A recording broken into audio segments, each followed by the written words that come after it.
అయ్య బాబు సినిమా ఎట్లుంది? నేను అప్పుడే అడిగాను ఏ సినిమా పోతాను దురంధర అక్కడ మీకు అసలు ఏం రైట్స్ ఉన్నాయండి మమ్మల్ని ఇంటికి తీసుకొచ్చి చంపడానికి? ఇప్పుడే అఖండ మూవీ చూస్తాను భయ్య. ఇప్పుడే అంటే నేను నైట్ చూసొచ్చాను. మా బాబోయ్ మామూలు సినిమా కాదు భయ్య. నాకు ఈ రివ్యూలో కూడా ఎక్కడి నుంచి స్టార్ట్ చేయాలో నాకు అర్థం కావట్లేదు. ఈ ఇయర్లో నాకు అసలు ఫేవరెట్ సినిమా బాలేబాబు సినిమానే, మన డాకు మహారాజ్. కమర్షియల్గా one of the best movie. నాకు నా ఫేవరెట్ మూవీ ఈ ఇయర్లో వచ్చిన ఫేవరెట్ మూవీ అంటే నాకు డాకు మహారాజు. ఎందుకంటే అది చూసినప్పుడు థియేటర్ ఎక్స్పీరియన్స్ చాలా మంచిగా ఉండేది. దానిలో ఉండే ప్రొడక్షన్ క్వాలిటీ కావచ్చు, కెమెరా వర్క్ కావచ్చు, విఎఫ్ఎక్స్ కావచ్చు, బాలేబాబు యాక్టింగ్ కావచ్చు, ప్రతిదీ డాకు మహారాజులో చాలా మంచిగా ఉంది. కానీ ఈ సినిమాలో బాలయ్యబాబుని అంటలేదు, బాలయ్యబాబు చాలా బాగా చేస్తాడు ఈ సినిమాలో కూడా. ఆయన ప్రతి సినిమాలో బాగానే చేస్తాడు. ఈ సినిమాలో కూడా తనకి ఇచ్చిన క్యారెక్టర్ తన వరకు తను న్యాయం చేశాడు. కానీ బోయా ఏం తీసావయ్యా బాబు. కొన్ని సీన్స్ బాగానే ఉన్నాయి. ఒక ఇంటర్వెల్ బ్యాంకు, అది ఆ ఫైటు మధ్యలో ఒక మన 25 minutes సనాతన ధర్మ గురించి ఎక్స్ప్లెయిన్ చేసే కొన్ని సీన్స్ ఉన్నాయి. అవి బాగానే ఉన్నాయి. మనం ఏళ్ళతో లెక్క పెట్టుకోవచ్చు ఒక 3-4 సీన్లు. అంతకు మించి సినిమాలో ఫ్లఫ్ ఉంది కదా భయ్యా, అన్ని ఫిల్లర్సే. అంటే ఎట్లా అంటే ఫర్ ఎగ్జాంపుల్ మన random villains, Tamil villain, Kannada villain, Hindi villain ఎందుకు పెట్టారు? ఎందుకంటే జస్ట్ బాలయ్యబాబు మూడు లాంగ్వేజ్లలో మనకు డైలాగ్ చెప్పాలి. అంటే ఇలాంటి ఈ చిన్న ఫిల్లర్లు పెట్టుకుంటూ వెళ్ళారన్నట్టు. బాలయ్యబాబు మూవీస్లో మనం అదే ఎక్స్పెక్ట్ చేసి కూడా పోతాం. డైలాగ్స్, యాక్షన్స్, మనం స్టోరీ ఎక్స్పెక్ట్ చేసి అసలు పోం. ముఖ్యంగా బోయా ఉన్న బాలయ్య కాంబినేషన్ అంటే మనం స్టోరీ ఎక్స్పెక్ట్ చేసి అసలు పోం. కమర్షియల్ ఎలిమెంట్స్ అయినా బాగుంటాయని, ఫైట్స్ అయినా బాగుంటాయని వెళ్తాం. ఈ సినిమాలో అసలు నాకు ఫైట్స్ కూడా అంత ఎంటర్టైన్ చేయలేదండి. కొన్ని సీక్వెన్స్ ఫైట్లు చూస్తే నాకు నవ్వొచ్చింది అసలు. ఆ బాలయ్యబాబు ఎంట్రెన్స్ ఉంటుంది ఫస్ట్. ఆ ఎంట్రెన్స్ ఏంటిది, కార్ల నుంచి దిగి కారు గిర్ర ఆయన చుట్టూ ఒక 4 రౌండ్లు కొడుతుంది. అది చూసినప్పుడు నాకు నవ్వాలని అర్థం కాలేదు ఫస్ట్ పాయింట్. సెకండ్, ఏదైతే చిన్న అఖండ కాకుండా చిన్న బాలయ్య క్యారెక్టర్ ఉన్నారో, అంటే ఇంకో క్యారెక్టర్ బాలయ్యబాబు మామూలు బాలయ్యబాబు క్యారెక్టర్, ఆయన క్యారెక్టర్ లేదు అసలు. ఒక పాట కోసం ఉంచారనుకుంటా నాకు తెలిసి. అదే ఒక పాట రిలీజ్ అయింది కదా, దొమ్మలేమో అదిరిపాయ, ఆ పాట కోసం ఉంచారనుకుంటా. అట్లా ఉంది. ఇంకా విఎఫ్ఎక్స్ గురించి అసలు ఎంత తక్కువ మాట్లాడుకుంటే అంత మంచిది ఈ సినిమాలో. టెక్నికల్ ఎలిమెంట్స్ అయినా బాగుంటే సినిమా చూడొచ్చు అనుకున్నా, కానీ టెక్నికల్ ఎలిమెంట్స్ కూడా అంత ఏం బాగాలేదు అసలు. ఒక సినిమాటోగ్రఫీ బాగాలేదు. అన్నీ మీకు తెలిసిపోతాయి అది గ్రీన్ స్క్రీన్లో. అన్నీ ఇట్లా మన బాలయ్యబాబు హెయిర్లు అయితే ఇట్లా బ్లర్ అయి ఉంటాయి. ఎడ్జ్కి అంతా ఇట్లా వెనక ఏదో మన ఒక గ్రీన్ స్క్రీన్ మ్యాట్ ఉందిరా అని మీకు అందరు తెలిసిపోద్ది. అది తెలిసిపోయినప్పుడు ఏమనిపిస్తుంది అంటే ఇట్లా మనకు సినిమాల నుంచి మనం బయటకు వచ్చేస్తాం. ముఖ్యంగా నేను విఎఫ్ఎక్స్ కంపోజర్గా పనిచేస్తా కాబట్టి చెప్తున్నా. ఏమంటే నాకు అది ఒక సినిమా అని గుర్తు చేస్తుంది.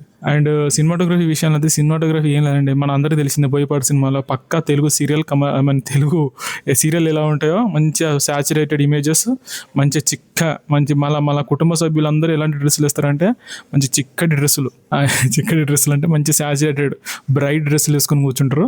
ఆ డ్రెస్సులు వేసుకొని కూర్చొని బాలయ్యబాబు డైలాగులకి రియాక్షన్స్ ఇస్తారు అంతే. వాళ్ళ పని ఏమి ఉండదు. పేరు కుటుంబానికి చాలా మంది ఉంటారు, అలా ఒక్కనికి ఒక స్టఫ్ కూడా ఉండదు.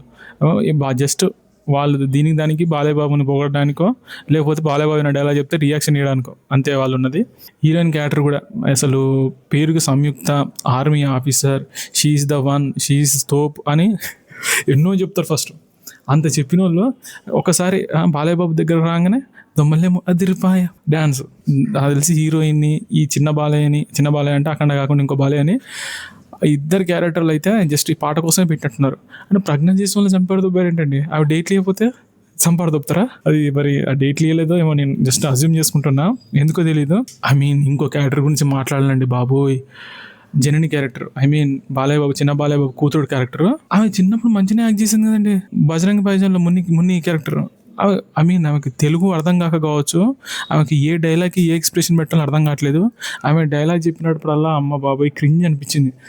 ఎలా అంటే అదుర్ సినిమాలో మన చారి క్యారెక్టర్ మాట్లాడుతాడు చూసారా, మన వేరే క్యారెక్టర్ గెటప్ వేసుకొని, నేను ఇక్కడ బాగానే ఉన్నాను, మీరు ఆడ బాగానే ఉన్నారా, ఏం చేస్తున్నారు నాన్నగారు, ఇలా చెయ్యకండి. ఇంతేగా. కనీసం ఆమె యాక్టింగ్ బాగాలేకున్నా డబ్బింగ్తో మేనేజ్ చేసుకోవచ్చు కదండి. వేరే వాళ్ళు డబ్బింగ్ చేయొచ్చు. డబ్బింగ్ చెప్పిన వాళ్ళు కూడా అలానే చెప్పారు, ఏదో డైలాగ్ డెలివరీ చెప్పినట్టు. ఈ సినిమాలో బాలయ్యబాబు యాక్టింగ్ తప్పితే అందరి యాక్టింగ్ ఎంత ఆర్టిఫిషియల్ అంటే మామూలు ఆర్టిఫిషియల్ కాదండి బాబు. తెలిసిపోద్ది. ఇట్లా జరిగినప్పుడల్లా ఇట్లా బ్లోవర్లు, ఇది చేసినప్పుడల్లా ఇట్లా హీరోలు ఎగురుడు, ప్రతి ఒక్కరి యాక్టింగ్ చాలా అంటే చాలా ఆర్టిఫిషియల్గా ఉన్నాయి. చేసిన ఒక 2-3 మన బాలకృష్ణ గారు, ఆది పినిశెట్టి గారు, పూర్ణ క్యారెక్టర్ కూడా అంత పెద్ద గేమ్ ఉండదు. ఉన్న స్కోప్లో కొద్దిగా బాగానే చేస్తారని చెప్పుకోవచ్చు.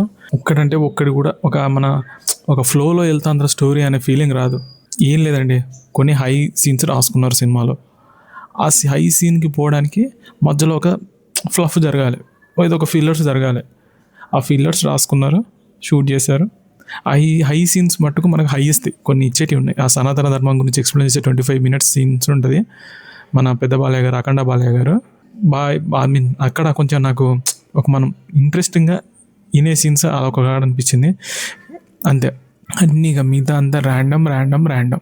నాకు స్టోరీ గీరీ ఏం అవసరం లేదు, ఫైట్లు అవసరం లేదు, స్క్రీన్ ప్లే అవసరం లేదు, ఏం అవసరం లేదు. నాకు బాలయ్య బాబు స్క్రీన్ మీద కనపడితే చాలు, నేను పోయి ఎంజాయ్ చేసి వస్తా అనుకుంటే మాత్రం అలాంటి ఫ్యాన్స్ ఎవరైతే ఉన్నారో ఖచ్చితంగా వెళ్ళండి సినిమాకి. కానీ నార్మల్ ఆడియన్స్ ఎవరైతే స్టోరీ ఇంకా వద్దులే, బోయ సినిమాకి ఎవరు స్టోరీ అస్యూమ్ చేసి ఎవరు వెళ్ళరు, దాని గురించి చెప్పి కూడా వేస్ట్. అలా ఎవరైతే ఉన్నారో నేనైతే రికమెండ్ చేయను. కానీ దురంధర్ సినిమా చూసిన తర్వాత ఈ సినిమా చూసేసరికి అసలు టోటల్ కాంట్రాస్ట్ ఇది. ఎట్లా అంటే ఆ సినిమాలో ఆ స్క్రీన్ ప్లే కానీ, రియలిస్టిక్ ఫైట్స్ కానీ, ఐ మీన్ అసలు నేను దురంధర్ సినిమా చూడకుండా ఉన్నా అయిపోవచ్చు దీనికి ముందు. అది చూసి ఒకటిసారి ఇది చూసేసరికి పిచ్చి లేచిపోయింది. అండ్ ఇంకోటి చెప్పడం మర్చిపోయాను, చైనా ఆట. ఇందులో ఇండియా చైనా బార్డర్ తీసుకొచ్చాడు, ఇద్దరు కాన్ఫ్లిక్ట్ తీసుకొచ్చాడు మధ్యలో. ఆ తీసుకొచ్చిందైనా వాని యాక్టింగ్ చూడాలే మా బాబు. మనం ఒకప్పుడు పాత సినిమాల్లో మన నార్త్ వీళ్ళని పట్టుకొచ్చి మన దాంట్లో కూర్చోబెట్టి చేపిస్తాం చూసినావా, వాడు దానికి మించి డబుల్ క్రింజ్ చేసిన వాడు యాక్టింగ్. ఇట్లా పనులంతా ఇట్లా బిగిపెట్టుకొని ఆహా, ఇంత పెద్ద సినిమాలో చెప్పుకోవడానికి ఏం బాగాలేదా అని మీరు అడగచ్చు. నేను అదే అంటున్నా, ఉన్నాయి బాగున్న సీన్స్ ఒక 4-5 ఉన్నాయి చేతులతో లెక్క పెట్టేటి. ఆ సీన్ల కోసమే సినిమా అంతా ఫిల్లర్. మీరు ఆ సీన్లు కావాలనుకుంటే వెళ్ళండి అంతే. అది మాత్రం రికమెండ్ చేస్తాను నేను అంతే, అంతకు మించి నేను ఏం చెప్పలేను సినిమా గురించి. Thank you. ఈ రివ్యూ కనుక మీకు నచ్చినట్టయితే లైక్ చేయండి, షేర్ చేయండి అండ్ సబ్స్క్రైబ్ చేసుకోండి.